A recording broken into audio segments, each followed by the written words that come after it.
Welcome to రాజనీతి. తెలుగుదేశం పార్టీకి ఈ ఎన్నికల్లో కత్తుల్లాంటి ఎంపీ అభ్యర్థులు దొరికారు. సాధారణంగా ప్రతిపక్షంలో ఉన్నప్పుడు ఆ పార్టీలకి బలమైన ఎంపీ అభ్యర్థులు దొరకడం కష్టం అవుతుంది. ఎంపీ అభ్యర్థులు అంటే ఆర్థికంగా బలంగా ఉండాలి, అన్ని రకాల హంగులు ఉండాలి.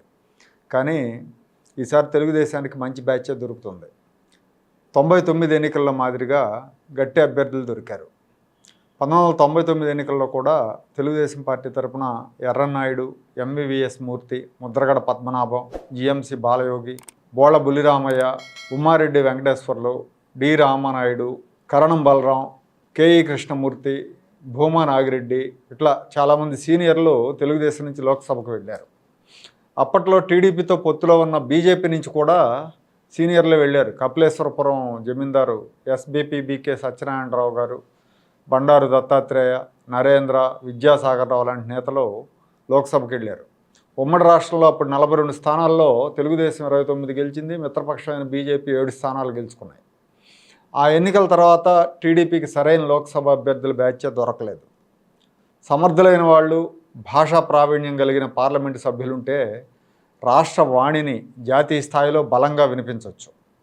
2014 బ్యాచ్లో ఎర్రనాయుడు గారి కుమారుడు రామ్మోహన్ నాయుడు, గుంటూరు ఎంపీ గల్లా జయదేవ్ మంచి గుర్తింపు తెచ్చుకున్నారు.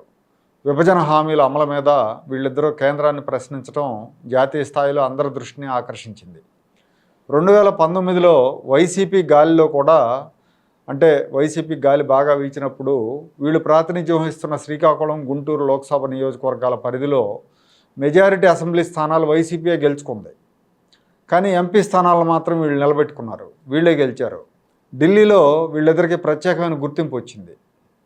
ఇప్పుడు జరగబోతున్న ఎన్నికల్లో తెలుగుదేశం పార్టీ పొత్తుల్లో జనసేన, బీజేపీకి ఇవ్వాల్సిన పోను 17 స్థానాల్లో పోటీ చేస్తూ ఉంది. ఈ 17 స్థానాల్లో దాదాపు 10కి పైగా స్థానాల్లో అభ్యర్థులు ఖరారు అయిపోయారు. ఇంకా ఒక 5-6 ఉన్నాయి. అవి కూడా మేబీ ఇవాళ రేపో ఖరారు చేసే అవకాశం ఉంది. ఈసారి చంద్రబాబు గారు ఢిల్లీకి గట్టి బ్యాచ్ని పంపిస్తున్నారు. మన నియోజకవర్గాల వారికి చూస్తే శ్రీకాకుళం నుంచి రామ్మోహన్ నాయుడుకి మళ్ళీ అవకాశం ఇస్తున్నారు. రేపు గెలిస్తే ఆయన 3వ హ్యాట్రిక్ ఎంపీ అవుతారు.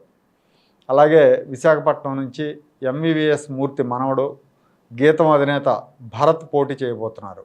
విజయవాడ నుంచి కేశినేని శివనాథ్, గుంటూరు నుంచి పెమ్మసాని చంద్రశేఖర్, నరసరావుపేట నుంచి లావు శ్రీకృష్ణదేవరాయలు, ఒంగోలు నుంచి మాగుంట రాఘవరెడ్డి, నెల్లూరు నుంచి వేమిరెడ్డి ప్రభాకర్ రెడ్డి, చిత్తూరు నుంచి దగ్గుబళ్ళ ప్రసాదరావు, రాజంపేట నుంచి సుగవాసి సుబ్రహ్మణ్యం, నంద్యాల నుంచి బైరెడ్డి రాజశేఖర రెడ్డి కుమార్తె డాక్టర్ శబరి పోటీ చేయబోతున్నారు.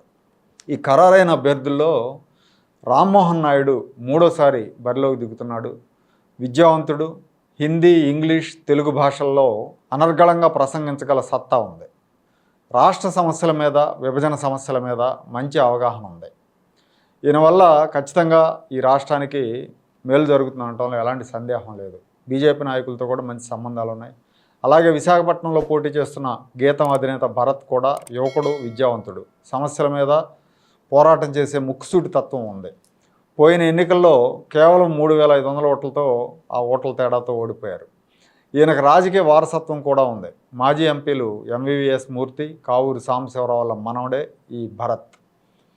గుంటూరు నుంచి పోటీ చేస్తున్న డాక్టర్ పెమ్మసాని చంద్రశేఖర్ ఎన్ఆర్ఐ, మంచి వాగ్ధాటి, చురుకుదనం ఉన్న నేత, బహుభాషా ప్రావీణ్యుడు. తనకు ముందు ఎంపీగా ఉన్న జయదేవ్ని మరపించగల సత్తా కూడా ఉంది. జయదేవ్ కంటే దూకుడుగా వ్యవహరించే తత్వం చంద్రశేఖర్ది. ఒక విజన్తో రాజకీయాల్లోకి వచ్చారు ఈ చంద్రశేఖర్. నరసరావుపేట నుంచి పోటీ చేస్తున్న కృష్ణదేవరాయలు కూడా యువకుడు, ఆయన విద్యావేత్త. వాళ్ళకి విజ్ఞాన్, భరత్ గారికి ఎట్లా గీతం ఉందో వీళ్ళకి కూడా విజ్ఞాన్ యూనివర్సిటీ కృష్ణదేవరాయలు వాళ్ళదే. అట్లాగే ప్రజా సమస్యల మీద పనిచేయాలని శ్రద్ధ ఉన్న నాయకుడు. కాకపోతే వైసీపీలో ఉన్నంతకాలం వివక్షకు గురయ్యాడు. నాయకత్వం కూడా ఈయన పెద్దగా ప్రోత్సహించలేదు. ఈసారి ఈయన కూడా పార్లమెంట్లో తన వాణి గట్టిగా వినిపించేందుకు రెడీ అవుతున్నాడు. నెల్లూరు నుంచి పోటీ చేస్తున్న వేమిరెడ్డి ప్రభాకర్ రెడ్డి బడా కాంట్రాక్టర్. ఆయన వైసీపీ నుంచి తప్పుకోవటం ఆ పార్టీకి నెల్లూరు జిల్లాలో చావు దెబ్బ అనుకోవాలి. సీనియర్ నాయకుడిగా, పెద్ద మనిషిగా తెలుగుదేశం పార్టీని ఢిల్లీలో గైడ్ చేసే అవకాశం ఉంది. చిత్తూరు నుంచి పోటీ చేస్తున్న రిటైర్డ్ ఐఆర్ఎస్ అధికారి దగ్గుమళ్ళ ప్రసాదరావు స్వస్థలం ప్రకాశం జిల్లా. ఆయన బాపట్ల లోక్సభ నుంచి అభ్యర్థిత్వాన్ని ఆశించినప్పటికీ క్యాస్ట్ ఈక్వేషన్స్లో భాగంగా ఆయన చిత్తూరుకు పంపారు. ప్రసాదరావు విజనం నాయకుడు. రాష్ట్రంలో సమస్యల గురించి వాటి పరిష్కార మార్గాల గురించి తడుముకోకుండా చెప్పగలిగిన విజ్ఞానం ఉంది ఆయనకి. ఇక నంద్యాల నుంచి బైరెడ్డి శబరి పేరు ఖరారు కాబోతుంది. శబరి బైరెడ్డి రాజశేఖర రెడ్డి కుమార్తె, సీనియర్ నాయకుడు. ఆయన కూడా రాయలసీమలో వైద్య విద్యలో పీజీ చేశారు శబరి. ఆయన మేబీ ఎండి అనుకుంటా, ఎండీనో ఎంఎస్ఓ చేశారు. బీజేపీలో నంద్యాల జిల్లా అధ్యక్షురాలుగా, మహిళా మోర్చా నేతగా కూడా పనిచేశారు.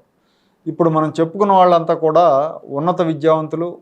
విభజన ద్వారా, జగన్ పాలన ద్వారా దగాబడిన రాష్ట్రాన్ని మళ్ళీ గాడిలో పెట్టాలన్న గట్టి సంకల్పం ఉన్నవాళ్ళు. వీళ్ళు లోక్సభకు వెళ్తే రాష్ట్రానికి రావాల్సిన ప్రాజెక్టుల విషయంలో, అభివృద్ధి పనుల విషయంలో, ఫండ్స్ విషయంలో ఖచ్చితంగా న్యాయం జరిగే అవకాశం ఉంది.